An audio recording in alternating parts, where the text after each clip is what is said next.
nalagay lalo sa alanganin ang chance ng Philippine Azkals na umabante sa 2018 FIFA World Cup qualifiers. Ito ay matapos silang gulatin ng Yemen kagabi sa kanilang qualifying match sa Rizal Memorial Stadium. Here's Anton Rojas with the real score.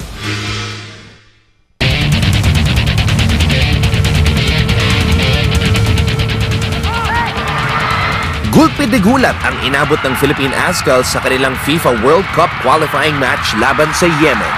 Isang Yemeni goal mula kay Ahmed Al-Sorori noong 83rd minute ang nagpatahimik sa Rizal Memorial Stadium noong Huwebes ng gabi para tuluyang mailagay sa peligro ang pangarap ng mga Pinoy footballeros na makarating sa next round ng World Cup qualifiers. Mukhang na-miss ng Azkals ang top striker nilang si Phil Younghusband na hindi nakapaglaro dahil nakakuha siya ng yellow cards nang makalaban nila ang Uzbekistan at Bahrain.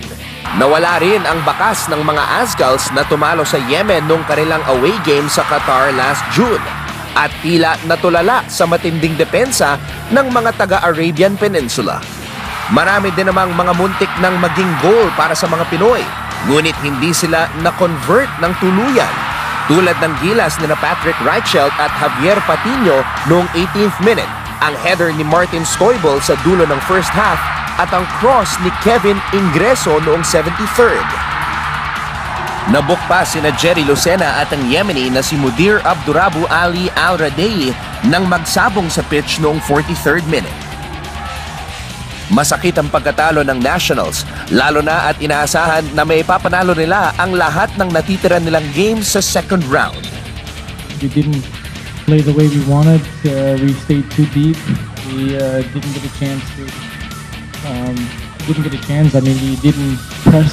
We didn't try to play in the end half. We thought, like I said, up too deep.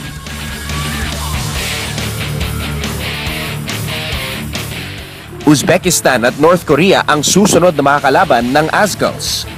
Dahil sa resulta laban sa Yemen, ang Azkals ay kasulukuyang nasa third place with 7 points at kinakailangan nila ng isang mistulang himala para makuha ang mga top spots sa Group H.